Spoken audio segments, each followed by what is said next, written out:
Ryan is with the Oregon Department of Fish and Wildlife, and you don't look old enough to have done all this stuff. Yeah. Okay, so. I have a dirty mustache right now. You don't have to see it. Left over from Halloween. Ryan is a fisheries biologist with the Oregon Department of Fish and Wildlife in the Rogue Watershed District. He has served as the Salmon and Trout Enhancement Program, STEP, biologist for the past 6 years. Prior to that position, Ryan worked for ODFW on the Lower Rogue River and south coast streams from the Elk and Sixes River near Port Orford, southward to the Chetco and Winchuck Rivers near the Oregon-California border, also in the California Central Valley for the University of California, Davis as a staff research associate. Ryan graduated from Humboldt State University in 2007, studying biology, GIS, rugby, and the world-famous Marching Lumberjacks band.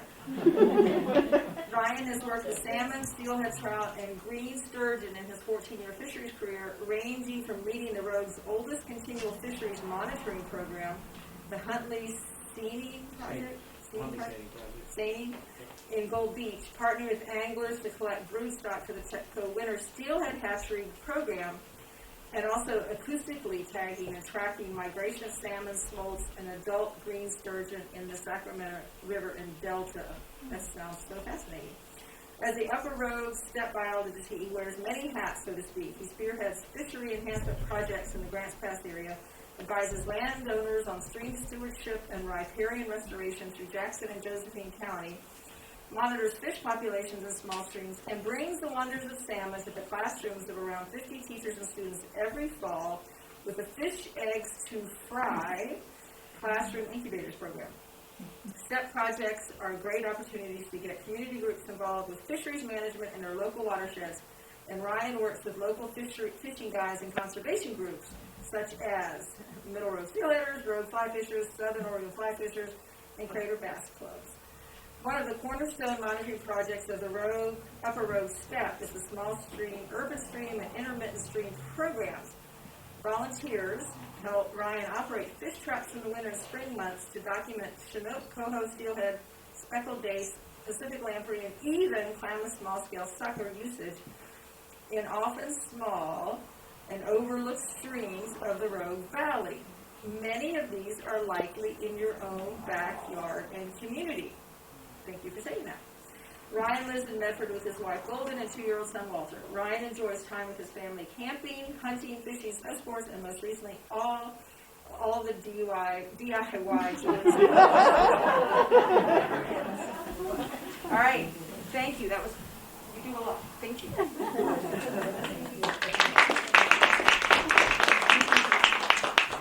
Good evening, everybody. I am much better than I was on Monday, I'll say. I had a kind of crud that was going around for everybody. Not COVID, that's good. It's the other thing. As soon as you get your 2-year-old in daycare, 2.5-year-old in daycare, that's how it happens. So I'm not exactly talking all about wetlands tonight, but I am trying to bring in what we have learned through the small stream, urban stream, and intermittent stream program, specifically in the Phoenix area. Blue Heron Park is a treasure for this area. There's a lot of awesome things. I just think of the cold water input that comes into Bear Creek in the middle of summer, and that really, this last summer we're trying to get fish out of downtown Medford and move them up into Phoenix, Talent, and Ashland. And so what you guys do have out here with Blue Heron Park is I think worth fighting for. So I'm going to give you a few little anecdotes, some tales of the streams in Bear Creek. So this little guy right here, this is not from Bear Creek. This is from Gilbert Creek in downtown Grants Pass. The shopping cart back there is one of my favorite photos. So I'd love to say that I'm here to talk about, hey, more shopping carts equals more steelhead. We have no shortage of shopping carts in Bear Creek in downtown Medford, but that is not what I'm here to talk about. So I'm here to talk about the state of Jefferson and the fish that call it home and all the small streams in between. So here we are. This is the wonderful Rogue River watershed.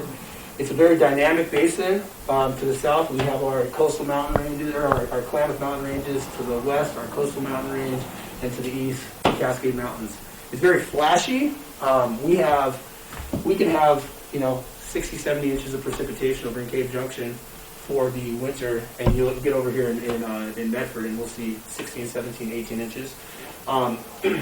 We have, of all the coastal watersheds in the state of Oregon, we have nearly 400,000 people that call the Rogue home. The largest to our north is the Umpqua. They have just shy, a little bit over 100,000 folks that live in the Umpqua watershed. So with that, we have large expected population growth over the next, I think by the most recent statistic I saw, this was a few years ago, was we're expecting, I think, 40% growth by 2050 in Jackson County.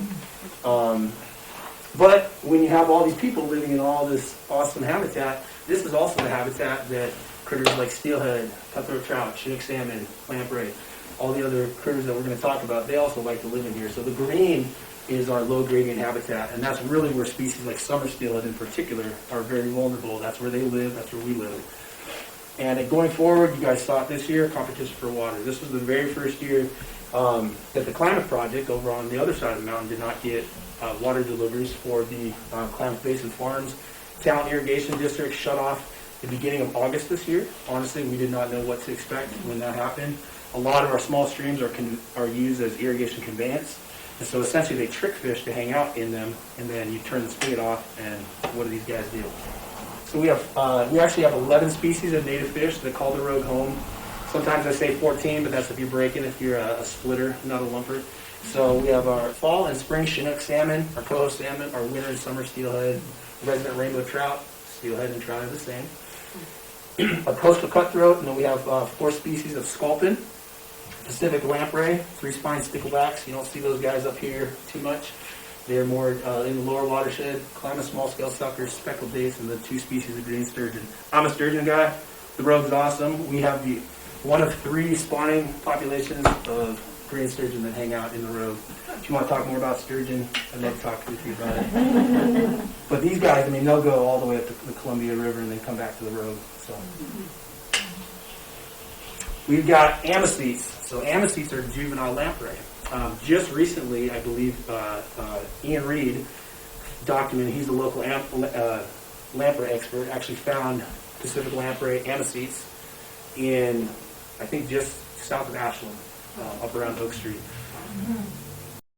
He said Bear Creek's got some of the lowest densities of amesthetes and lamprey that he's seen on in all of his surveys, but we've got them in Bear Creek. That's pretty cool. This is a few years ago. Pete Stammer and myself in lower Dean and Griffin Creek. This was in 2017, I think, when we were here. But these guys live 4 or 5 years in fresh water. They bury themselves in this fine sediment. And this lower section of these creeks and Lower Bear Creek was a pretty hostile place in the last multi-year drought that we had, 15, 16. These guys were still buried down in that sediment, and they survived. Pretty cool when we saw that. Here's our Klamath Small Scale Suckers. We have an awesome little population of these guys that we figured out hang out in Lazy Creek. So Lazy Creek's a little urban stream that comes into downtown Medford by the BMX park and skate park and Little Bear Creek. Pretty cool. We did not know we had a spawning population of suckers. Hoop traps and volunteers help make that happen. We have our 11 native species, but we have 21 to date, and there might be something on there that I'm missing. I don't see stripers. We do get striped bass in the road periodically. We'll catch that down at Huntley Park at the Standing Project. But the 2 big ones, which are essentially ubiquitous in the watershed now, are first is the red-side shiner. This is a native species that to western Oregon, but of all the reports that we can see going back to the 30s and 40s, we don't see any mention of red-side shiners. Come the mid-1950s, they were introduced into the basin. About 20 years later, the Umpqua pike minnow, same kind of distribution. It was introduced in the Middle Rogue in a farm pond. We found out about it in 1977-ish, and by 78, they were in the main stem. They'd come out of a farm pond, an unscreened farm pond in the Wolf Creek Basin. So, pretty makes sense. Came over from the Umpqua, but they are now essentially ubiquitous throughout the watershed. And I'm gonna get into that in 2 slides why that is kind of important. So with all this development, our native fish, they've evolved to move around a lot if we let them. So this right here This is the Grand Street Dam in Ashland. That's a summer steelhead trying to get up. We're doing a really good job of blocking fish. And Cole Rivers, he was an actual person. We have a hatchery named after him. It's at the base of Lost Creek Lake. But he was, by 1940, he said there was hundreds of dams in the Rogue. We still find we find derelict dams every year, actually, things that have been covered up, you know. After these burn, it was kind of cool, like, oh, there's something, we should probably try and remove that. We often think about what is good what is good fish habitat. This gentleman right here took this photo. This is a juvenile steelhead trying to get into Lazy Creek in downtown Medford. You always think about big fish ladders as that's the way to get fish moving for adults, but what we don't think about is these small streams, and that's where these little guys really like to come in the winter months and hang out.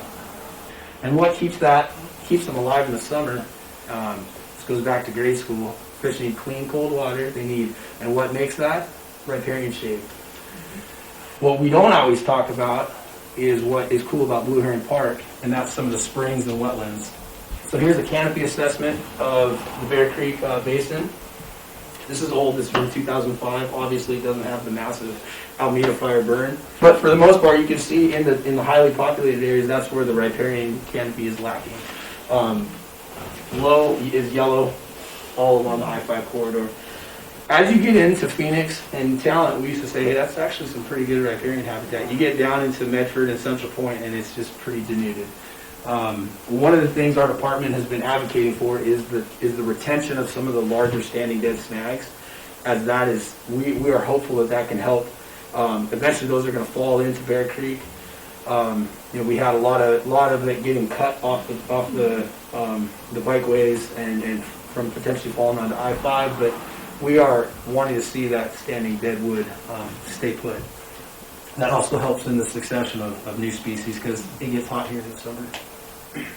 So here's our this is rough. I grabbed this. I had this from, I think, Brian Barn, like 2016. But it was a good slide, so I threw it in here. So this is rough data of temperature. Essentially, here's your Talent and Ashland. Green is good as you get down into Phoenix, orange, and then you get down into Medford, red. We had a few days in downtown Central Point this year that Bear Creek was in the high 80s, if not 90s. And we were like, was that temperature logger out of water? Was it not? The fish that live down there in this reach, they're trying to find cold water inputs. They're trying to find little tributaries that come in or things that we don't even know is a tributary that might be just a natural spring. But when you have these warm water and you also have this non-native species or non-local species, shiners and pikemen, they do really well in degraded stream habitats. Shiners in particular will outcompete juvenile steelhead when water temperatures are warm, and they fight for the best available habitat in the pools. And they're just kind of bullies. This is a real quick graphic. It's kind of busy, but Payne Creek is what I highlighted here. This is the creek that's in your guys' neck of the woods here. There's really nothing at this point that I think is going to be done about Payne Creek, but it's showing you that this was development unchecked. Historically, there's 2 miles of habitat on Payne Creek that has been cut off. Essentially right there at the truck stop in the frontage road, Payne Creek goes off to the northeast of Bear Creek, goes under the cloverleaf, and then runs under the truck stop and the Peterbilt place over there. What a crappy story, man. It's really unfortunate because you look at this, we have all these barriers. These are complete barriers. We have some barriers that are just partial, but we estimate about 800 steelhead at least could be produced in just the 24 miles completely blocked. That's just a rough estimate. That's assuming a 2% survival, which given ocean conditions some years could be much less than that. Here's Payne Creek I was talking about. Here, Blue Heron down here. We've got a 1/10 of a mile of habitat on Payne Creek, and then it runs under I-5, but then there's a many thousand foot, about 1,500 foot culvert. Here's Coleman Creek. This is in our backyard, just to the north of us. I was actually really surprised at Coleman Creek. The small stream project actually found juvenile steelhead. We caught 4 steelhead in like 2007 and 2008. Actually, it might have been 2011. That was a high water year. But we found them 2 miles upstream. But there's 4 barriers on Coleman Creek that are really hindrances, especially for juvenile fish. Here's 0.4 miles right upstream. This is just by the Jack in the Box and the Thai food place and Park Rose. That's essentially the 99 culvert. Just upstream of that is this guy. This is one of our 2 irrigation crossings. And this is the furthest upstream irrigation crossing, and then another one of those is a road. But this wind is in the works because of the fires and the opportunity that it, ODOT sped this up. So the Department of Transportation, this is the culvert that I'm talking about on Coleman Creek. This is supposed to be being replaced within the next year or 2. Anderson Creek, got 5.5 miles of habitat on Anderson Creek, but here's stuff that volunteers do with me. So we've got this cool little wooden fish ladder that is essentially 0.2 of a mile up from its mouth with Bear Creek. Especially with climate change, these low flow conditions that we're seeing into the winter months. This little 2-foot jump is actually a barrier for a little guy. You'll have a big, nice high water that'll bring some fish in there, but they want to get in there now. We did little improvements to it. But here's the Creekside Estates prior to it burning down in the Almeida fire. My mom lived right over there. The residents of this park were just stoked to learn that they had juvenile steelhead using Anderson Creek there. So here's the before and after. I mean, these aren't huge sample sizes by any means, but these are very inefficient traps. So 1 steelhead in 2019, we did not have the fish ladder. 2020 and 2021, 2021 being a drought year, but we've got 24 fish in there in those 2 years. I could go in there with a shocker and probably tell you the exact same thing. Just some observations. Anderson Creek, we've got steelhead spawning up by the Baptist church there by 99. And then you go a little further up, there's a private culvert. That's what it looks like. There's some issues. But lower Anderson Creek, right now, the Rogue Watershed Council, and I think the Phoenix, I know Stuart Warren was trying to lead some of this. They're replanting that. And this is one of my favorite little creeks. This is there's some cynical folks in my office, they call this Dan's Ditch. This is, here, we're starting to get closer to the park, okay? So this is a little spring that originates under the Phoenix Municipal Yard. Trickles out through this guy's field. I've been up here, haven't found any fish. It cruises on down. We found fish up in the mobile home park here, or in the that's not mobile home, in that residential neighborhood.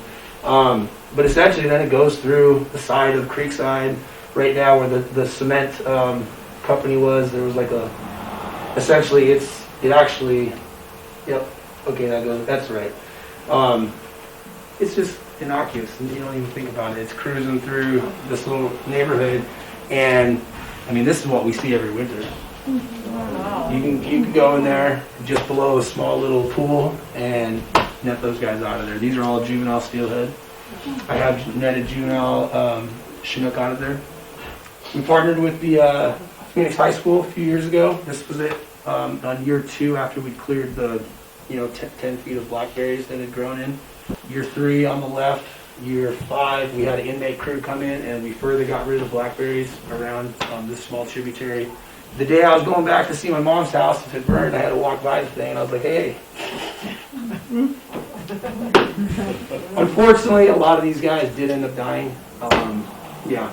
But, I mean, what I think John Speece, who you guys asked to come and talk, one of the things he was kind of pointing out is that there wasn't as much 100% stand mortality in this area because there had been some fuels treatments about the blackberries, and they'd gone in and strategically tried to remove some of those.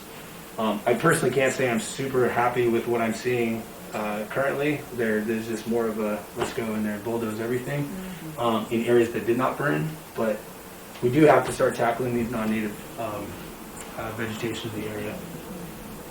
And here we are. So this is your guys' spring. We're getting there.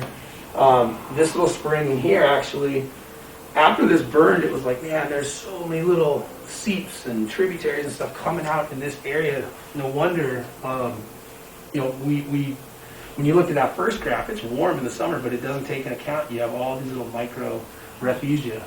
So this is the site of the urban, or the Phoenix Center. This is what it used to look like. As a fish guy, I was actually kind of bummed out when they said they're going to turn this into a wetland. I was like, man, there's steelhead using this. So we got a nice urban steelhead front page of the Tribune. What year was that? That was 2015, I think. Now we have a busy little beaver that has taken over. Of course, the city of Phoenix was like, hey, we can't have this. It's like, well, you guys turned this into a wetland now. You got some credits or something. And now it's being used as a wetland, so let it be a wetland. And DSL actually got involved and said, you know what? We actually have regulatory authority over beavers, and you can't just take the beaver dam out of there. So a local guy by the name of Jacob Shockey, he was just featured in Oregon Field Guide. Big plug for Jacob. I think it aired like 3 or 4 weeks ago. But there's now a little pipe there. So Where the beaver dam's not super huge. This is right next to the Phoenix Civic Center, or the community center. That's on between 1st and 2nd. You said there's a little, what there? He's now got a pond leveler, essentially. It's ways that we can live with beaver, have beavers, and not have them just get, taken out.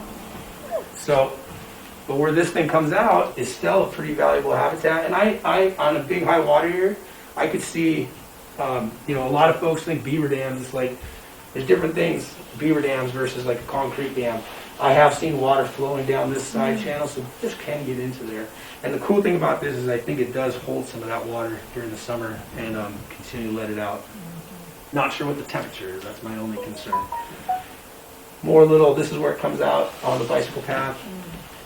I've had juvenile coho using that, juvenile steelhead totally, Chinook.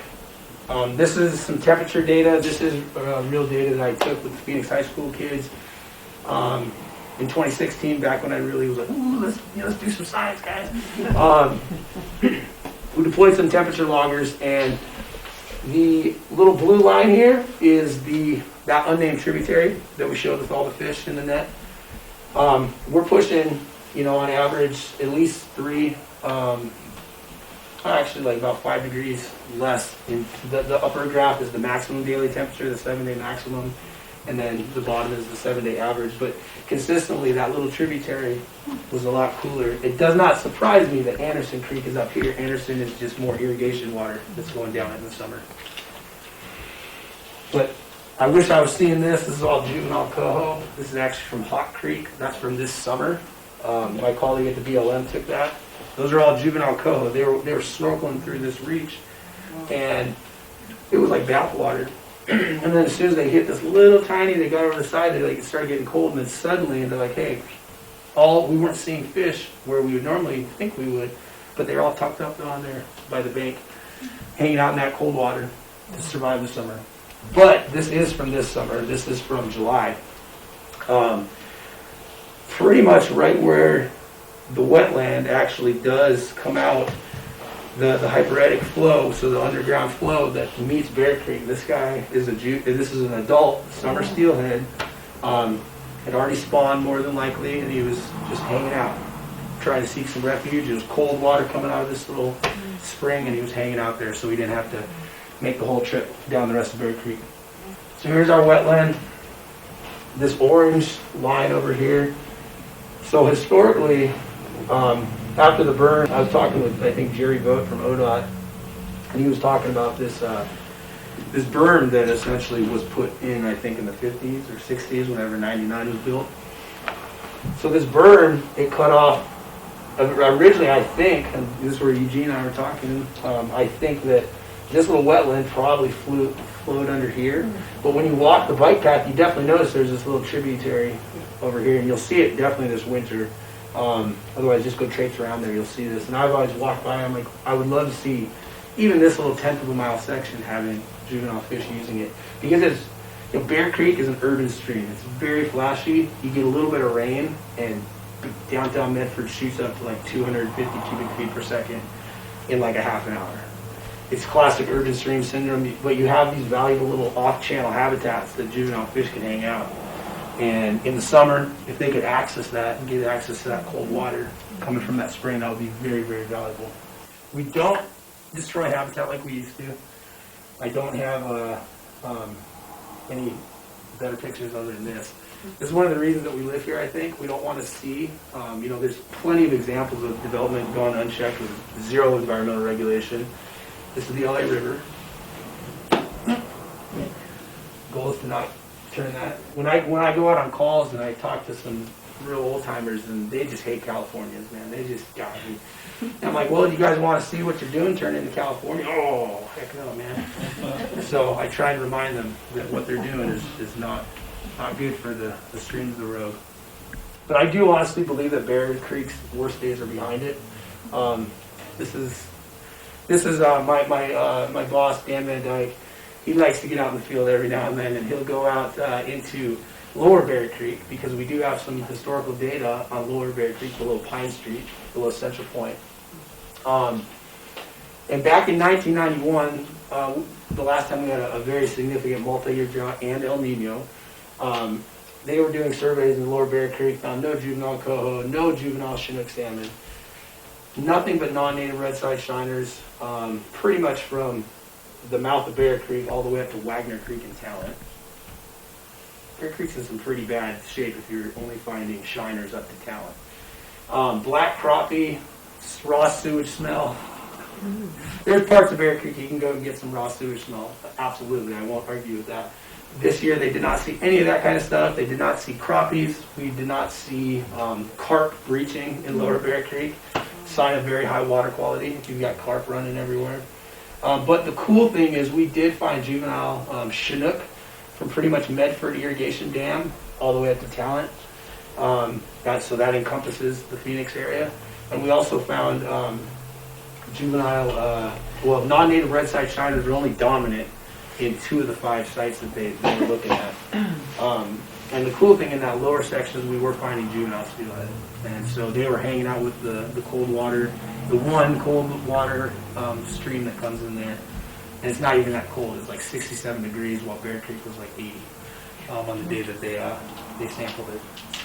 I'll wrap up. I know I've been talking way too long. So this is old data, but this is from 2008. So we actually commissioned an economic. A lot of times you talk to folks, and I say, hey, we want to save this little wetland over here. We want to improve this creek. Sometimes you need to put it in dollars and cents. Here's the southern. So this is southern Oregon. Essentially, it takes into account wildlife viewing, fishing, hunting, and shell fishing.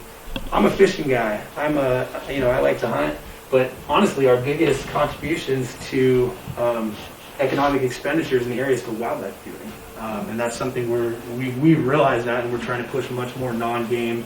Not your traditional. They're trying to diversify essentially our user.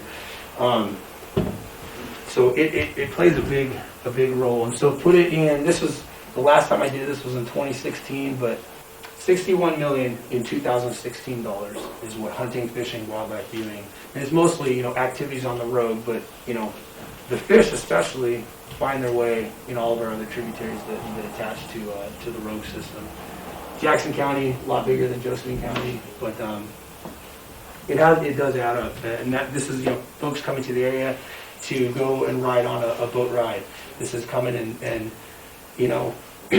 going to the Shakespeare Festival, and then while they're here, they might hire Scott over here to take them fishing. So what you guys can do, I think getting involved and commenting and attending public meetings is a huge thing. Way too often there's not anybody showing up to actually give their 2 cents. And so things just get passed quite quickly. We actually have a lot of environmental ordinances on the books already. They just don't always get enforced. You can also strengthen your ordinances. Up until a few years ago, we had a lot of local cities that didn't even have riparian ordinances, so protection of riparian vegetation along creeks. Shady Cove and Gold Hill are two of the cities that up until recently did not have it. A lot of times smaller cities will use the larger, like Jackson County's ordinance. So Jackson County, just FYI, it's 50 feet, regardless of fish in it or not. 50 feet of vegetation past the creek's top of bank is supposed to be protected. if you're gonna remove that, you're supposed to only really remove native or non-native vegetation, and you're also supposed to mitigate for that. So a lot of times, obviously, if you go look around, that is not necessarily the case. Other than that, come out with me, get involved, see what you guys are doing. Yeah. Great. Thank you. Thank you. Thank you. Thank you.